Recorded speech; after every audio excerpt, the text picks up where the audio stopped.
तो मेरे जान क्या हालचाल। लोकी के एपिसोड 2 पे वीडियो लेके हाजिर हो गया आपका हम नाम आपका दोस्त प्रेम। तो बिना किसी बकचोदी के सीधा मुद्दे पे आते हैं। एपिसोड 2 का नाम है ब्रेकिंग बैड, जो कि सीधा सीधा रेफरेंस है ब्रेकिंग बैड टीवी सीरीज का। ब्रैड यानी कि X5, जिसको जनरल डॉक्स ने सेल्वी के पीछे भेजा था उसको ढूंढने, और यहीं से एपिसोड स्टार्ट होता है जब X5 को ढूंढने लोकी और मोबियस पहुंचते हैं सेक्रेट टाइमलाइन में 1977 में लंदन, जहां पे X5 ने अपने लिए एक लाइफ चुनी हुई है एक स्टार एक्टर ब्रैड वॉल्फ की, जिसकी नई ताजा मूवी जेनियाक का प्रीमियर हो रहा है। यहाँ पे ब्रैड वॉल्फ के नाम में वॉल्फ नाम एक ईस्टर एग है एक्चुअल नॉर्स माइथोलॉजी के फेंडिर वॉल्फ का, जो कि लोकी का बेटा था। इसके अलावा एक बड़ा ईस्टर एग जो यहाँ पे हमें दिखाई देता है वो बहुत ज्यादा इंटरेस्टिंग है। यहाँ पे मेकर्स ने ईयर 1977 को ही चुना क्योंकि यही वो ईयर था जब स्टार वॉर्स के यूनिवर्स की शुरुआत हुई थी। यहाँ पे हम और भी कई सारे रियल लाइफ मूवीज और मार्वल की इन यूनिवर्स मूवीज के पोस्टर देख सकते हैं। ये पोस्टर है द लव बग मूवी का, जो कि डिज्नी की ही रियल लाइफ मूवी है। फिर हम नेक्स्ट पोस्टर देख सकते हैं किंगो की इन यूनिवर्स मूवी का, जो कि हमने इटर्नल मूवी में देखा था, जब वो अपने सुपरस्टार खानदान के बारे में इकरिस को बता रहा था। वैसे किंगो की इन यूनिवर्स मूवीज हमें मार्वल के और भी प्रोजेक्ट्स में दिखाई दे चुकी हैं, जैसे guardian of the Galaxy holiday special में हमने ये पोस्टर देखा था। लेकिन फिलहाल तो किंगो और उसके इटर्नल साथियों को आसाराम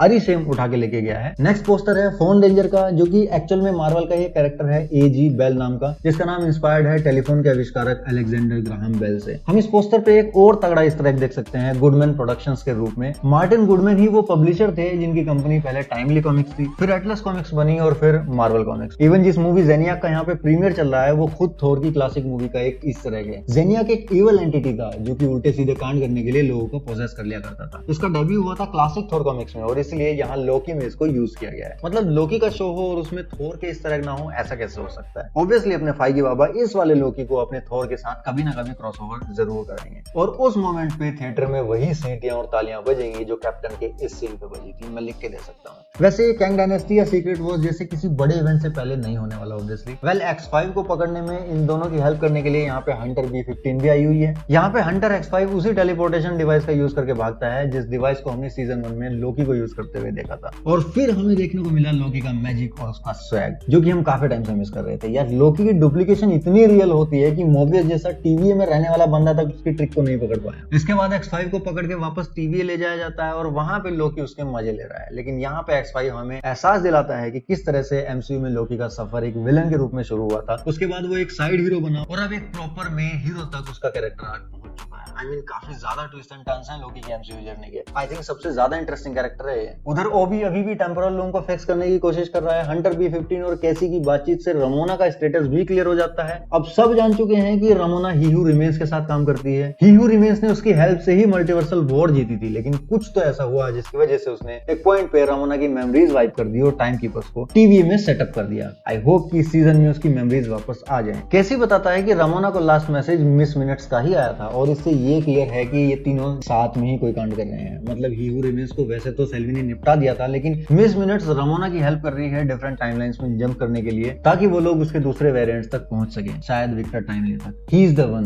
हू रिमेन्स। आगे हमें पता चलता है कि कैसी टीवीए के मैनुअल को बहुत अच्छी तरह से चाट चुका है, जो कि मोबियस और लोकी की समझ में नहीं आ रहा है, क्योंकि वो दोनों उसको पढ़ के ये समझना चाहते हैं कि हंटर X5 ने टेम्पलेट में क्या चेंजेस किया है। और इससे ये सेटअप हो जाता है कि कैसी ओबी के साथ मिलकर काइंड ऑफ असिस्टेंट के रूप में काम करने वाला है आगे चल के। अब ओबी भी बेचारा अकेला कब तक काम करेगा यार। अब X5 का इंटरोगेशन भी चालू है। X5 लोकी से उसकी माँ फ्रेगा के डेथ के बारे में बात करता है। अब देखा जाए तो टेक्निकली इस वाले लोकी ने अभी तक अपनी माँ फ्रेगा की डेथ देखी नहीं है, क्योंकि ये तो द एवेंजर्स के इवेंट वाला 2012 वाला लोकी है। लेकिन चूंकि सीजन 1 में इसके सारे भूत भविष्य के दर्शन मोबियस इसे करा चुका है, तो ये जानता है कि फ्रेगा को मरना ही है टाइम पे। फिर ये यहाँ पे आपस में एक्टर खेलते हैं कि अरे तुम बेटर एक्टर हो या मैं बेटर एक्टर हूँ। फिर यहाँ पे पाई खाते हुए लोकी मोबियस के साथ एवेंजर्स मूवी की अपनी हरकतें डिस्कस करता है कि कैसे उसका कैरेक्टर डेवलपमेंट हुआ, और यहीं पे हमें मोबियस के मिस्टीरियस पास्ट के बारे में भी एक हिंट मिलता है। इससे ये एस्टैब्लिश हो जाता है कि इस सीजन में मोबियस भी अपने पास्ट को एक्सप्लोर करने वाला है। उसका अपना कैरेक्टर आर्क भी कंप्लीशन की तरफ बढ़ेगा, जैसे कि उसका असली नाम क्या है, सेक्रेट टाइमलाइन में वो क्या करता था, उसकी लाइफ क्या थी, उसका जेटस्की के साथ क्या कनेक्शन है, वगैरह वगैरह। अब इंटरेस्टिंग बात यह है कि मेरे दिमाग में एक चीज आ रही है कि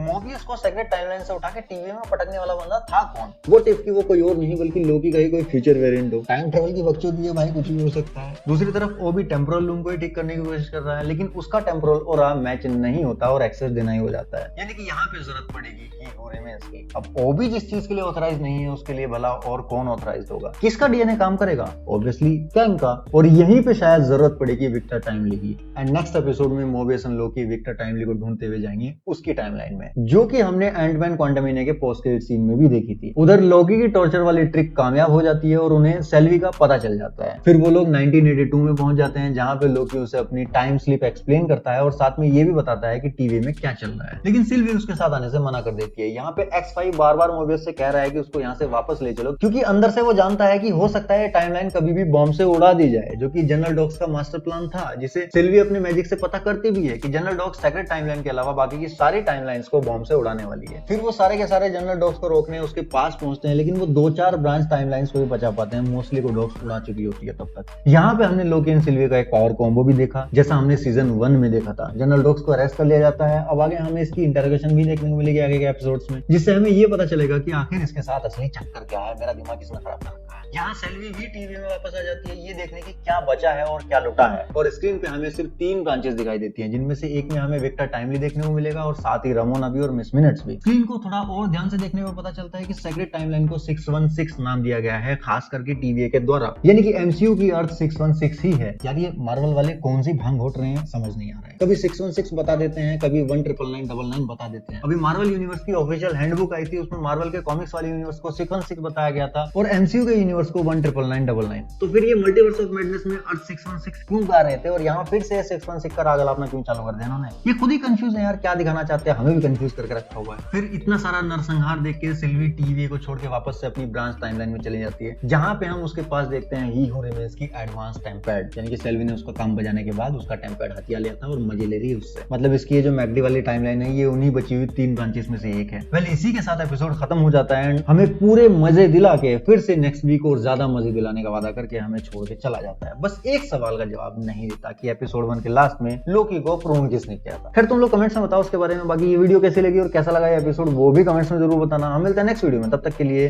सायोनारा।